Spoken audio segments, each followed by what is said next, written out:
Breaking news tonight. Ships in the South China Sea are being warned. Danger is rising. International maritime authorities are sounding the alarm. Tensions are climbing, and the world is watching closely. The warning is clear and urgent.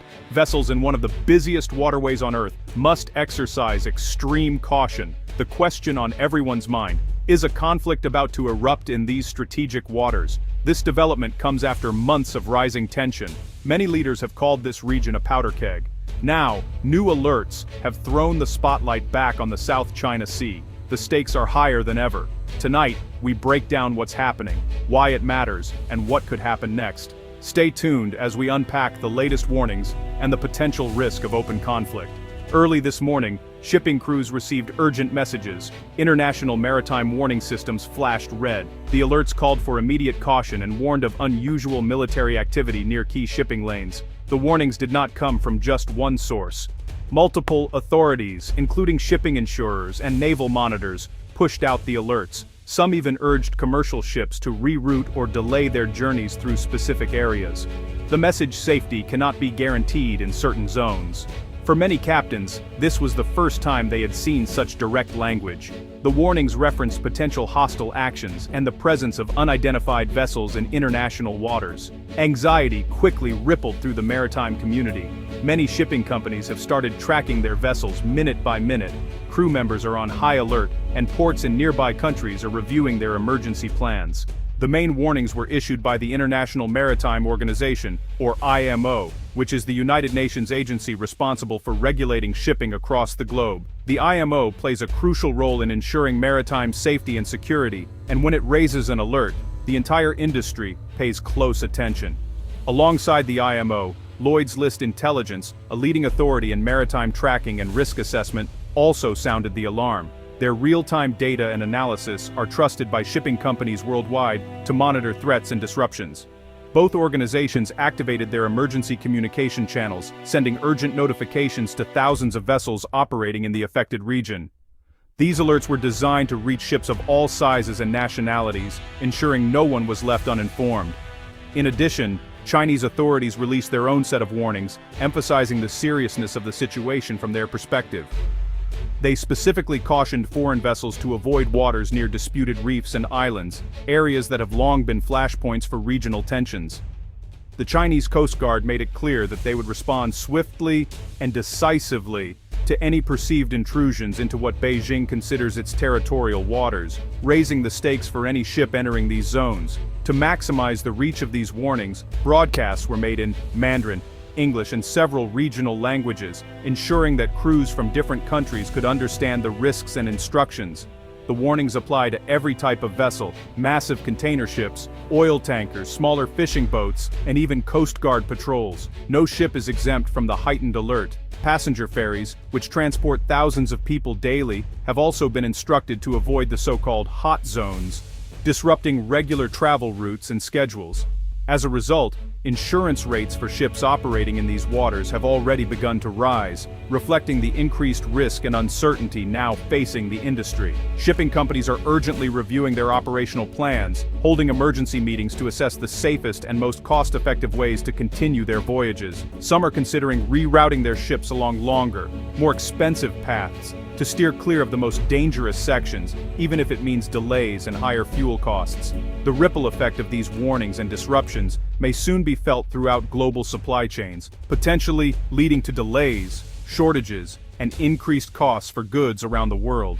The South China Sea covers more than 1.3 million square miles, stretching from the southern coast of China all the way down to the shores of Indonesia and Malaysia. Its vast expanse is dotted with hundreds of small islands, reefs, and atolls, many of which are uninhabited but fiercely contested. It's one of the world's most important maritime regions, serving as a vital artery for global trade. Every year, trillions of dollars worth of goods pass through these waters, making it a lifeline for economies not just in Asia, but around the globe. 6 governments claim overlapping parts of it: China, Vietnam, the Philippines, Malaysia, Brunei, and Taiwan. Each nation asserts historical or legal rights to different islands and maritime zones, leading to a tangled web of competing interests. China claims almost the entire sea, drawing a sweeping 9-dash line on maps that cuts deep into the exclusive economic zones of its neighbors. This claim overlaps with zones claimed by other countries, creating constant friction and disputes over who controls what. The United Nations Convention on the Law of the Sea, or UNCLOS, says coastal states have rights over waters up to 200 nautical miles from their shores, known as exclusive economic zones, but China's sweeping claim ignores these international rules, insisting on its own historical rights instead.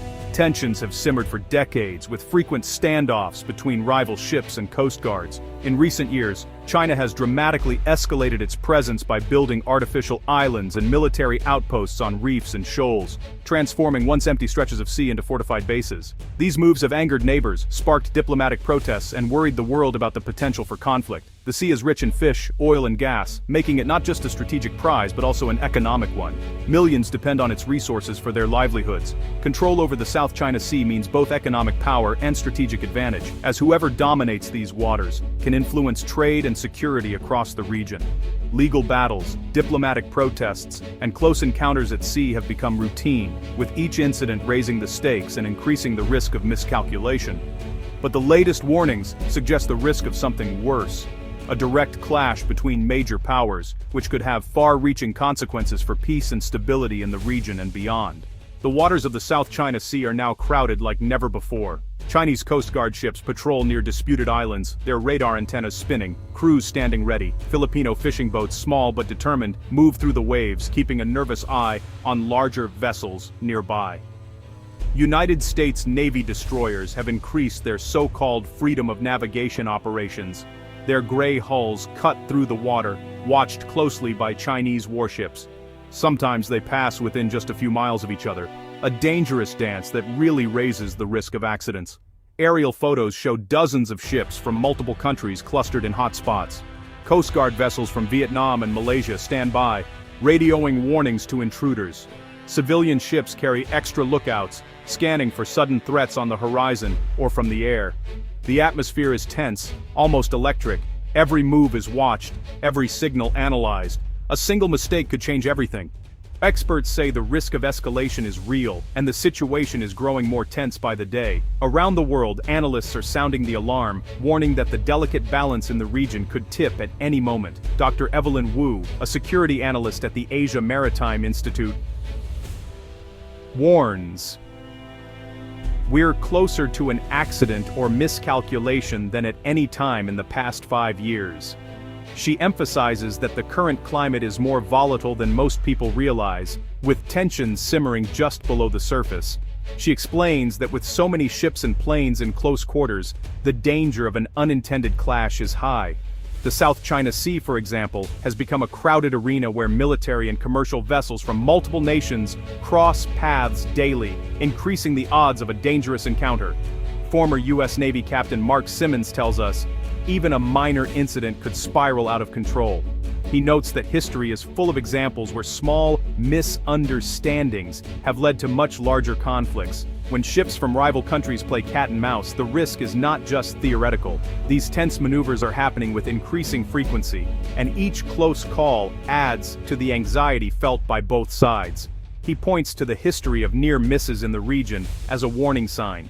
In the past decade alone, there have been several incidents where disaster was narrowly avoided, underscoring just how fragile the peace really is. Military experts stress that both sides are watching for any sign of weakness. Surveillance is constant and every move is scrutinized, making the atmosphere even more charged and unpredictable. But this also means neither side wants to back down. The fear of appearing weak can drive nations to take risks they might otherwise avoid, raising the stakes with every encounter.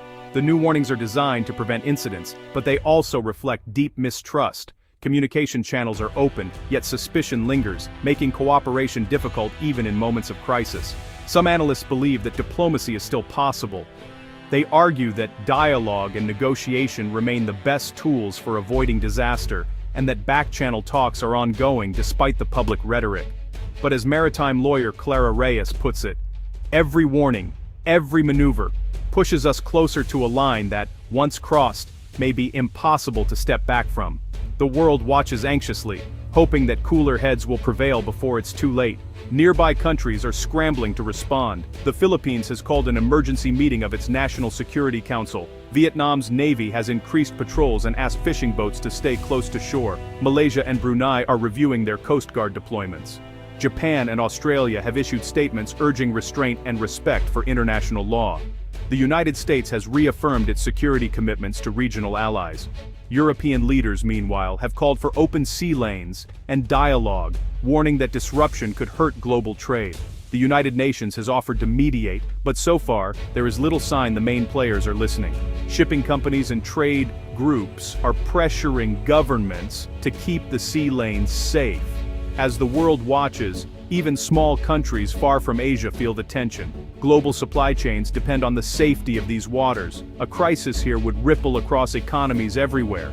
The path ahead is uncertain. If warnings are ignored or misunderstood, a confrontation could happen at any moment. Experts fear a repeat of past incidents, when ships collided or crews were detained, sparking diplomatic crises. At the same time, there are signs that leaders may want to avoid a full-scale showdown. The cost of conflict would be enormous, for shipping, for economies, and for political stability. Back-channel talks and emergency hotlines are reportedly active, trying to keep lines of communication open.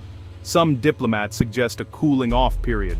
They propose joint patrols or temporary safe zones for ships. Others want the United Nations or regional groups to step in and lower the temperature. The next few days will be critical. Will leaders choose escalation, or will common sense prevail? The world is holding its breath. To recap, ships in the South China Sea face new urgent warnings. Major maritime authorities and national governments have told vessels to avoid dangerous zones. The risk of conflict is real, as Navy, Coast Guard, and civilian ships crowd together in disputed waters. Decades of tension have brought us to this point. The stakes are high for countries in the region and for global trade. Expert voices warn that one wrong move could trigger crisis. At the same time, there may still be a chance for talks and de-escalation. Tonight, all eyes are on the South China Sea. Watch for any sign of ships changing course, new diplomatic moves, or statements from world leaders. The next chapter is about to be written. Stay with us for the latest.